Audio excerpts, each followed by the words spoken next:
بسم اللہ الرحمن الرحیم، السلام علیکم ورحمۃ اللہ وبرکاتہ۔ ایک شخص نے بڑا خوبصورت کالم لکھا۔ کچھ باتیں ایسی ہوتی ہیں کہ بندہ ایک دفعہ پڑھ لے تو وہ دل پر نقش ہو جاتی ہیں۔ ایک کالم نویس لکھتا ہے کہ میں اکثر رات کو چہل قدمی کرنے کے لیے باہر جاتا، واک کرنے کے لیے، تو میرے راستے میں ایک مارکیٹ پڑتی، اس کے برآمدے میں ایک شخص گرد و غبار میں اٹے ہوئے کپڑوں میں ملبوس تھا، اور وہ رات کو وہاں پر اکثر سویا ہوا میں اسے پاتا۔ یہ لکھتے ہیں کہ ایک دن میں نے ہمت کر کے اس سے پوچھ لیا کہ بابا جی آپ کہاں سے آئے ہیں اور آپ کو اتنی کیا مجبوری ہے کہ آپ سردی ہو یا گرمی ہو، بارش ہو، آپ یہاں پر سوتے ہیں؟ کیا آپ کا کوئی گھر نہیں ہے؟ بعض لوگ نشئی ہوتے ہیں، نشہ کرنے والے، ان کا تو معمول ہوتا ہے وہ بیچارے باہر ہی سوتے ہیں، لیکن یہ کالم نویس لکھتے ہیں کہ وہ شخص مجھے نشئی نہیں لگتا تھا، وہ اپنی وضع قطع سے مجھے کوئی مجبور شخص لگا۔ تو میں نے ایک دن ہمت کر کے اس سے پوچھا، جب پوچھا تو بابا جی نے مجھے جواب نہیں دیا، ان کی آنکھوں سے آنسو چھلک پڑے اور آہستہ سے انہوں نے اپنا سر میرے کندھے پر رکھ دیا۔ تو میں نے نہ چاہتے ہوئے بھی ان کا سر جو تھا اپنے ساتھ لگا لیا، اور پھر وہ کھل کر روئے اور کہتے ہیں کہ میں نے اپنی جوانی سعودی عرب میں گزاری تھی، ساری جوانی گزار کر جب میں بڑھاپے کے قریب پہنچا، پاکستان آیا، تو پھر میری بیوی نے، میرے بیٹوں نے مجھے گھر سے نکال دیا، ساری جائیداد پر خود قابض ہو گئے۔ میں نے ان کے لیے بہت کچھ کیا،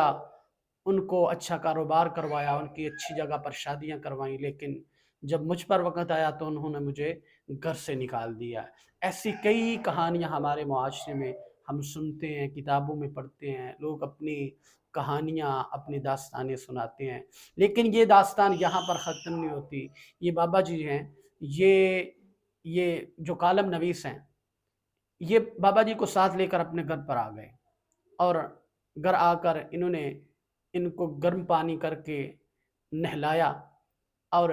نائی کو بلوایا، باربر کو، ان کی کٹنگ کروائی، ان کا خط بنوایا، اور پھر ان کو اچھا لباس دیا، صاف ستھرے کپڑے دیے۔ جب انہوں نے پہنے تو یہ بڑی اچھی وضاقتہ کے نکلے، بہت صاف ستھرے بزرگ۔ تو یہ کہتے ہیں ان کو کھانا دیا گیا، جب 2-3 دن رہے تو پھر یہ صبح اٹھ کر جب مسجد میں جاتے تھے نماز پڑھنے تو بابا جی کو بھی اپنے ساتھ لے لیا۔ یہ کہتے ہیں کہ جب فجر کی نماز کے وقت میں مسجد میں گیا تو یہ بابا جی نے اپنی ساری عمر سعودی عرب میں گزاری تھی۔ اب جب امام صاحب نماز پڑھا رہے تھے نا، تو جب انہوں نے سورہ فاتحہ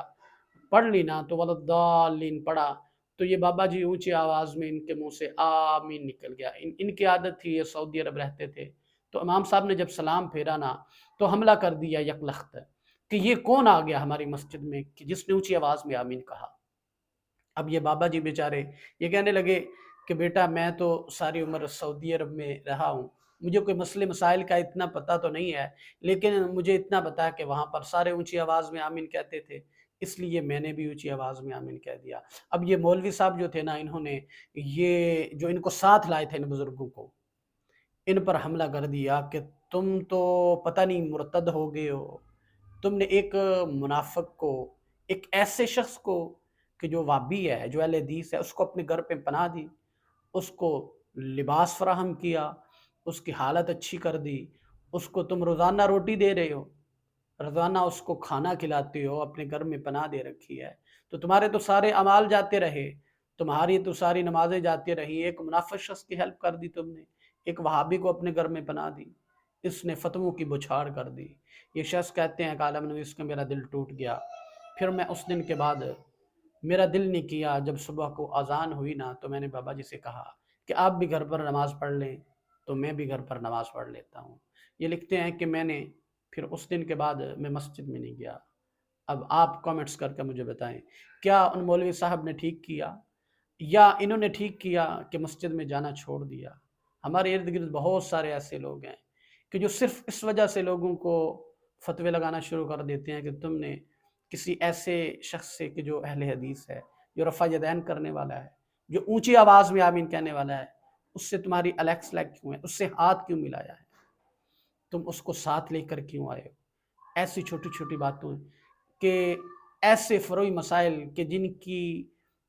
حیثیت دین میں صرف مستحب عمل تک ہے، ان کو بنیاد بنا کر بہت سارے لوگ نفرتیں پھیلاتے ہیں،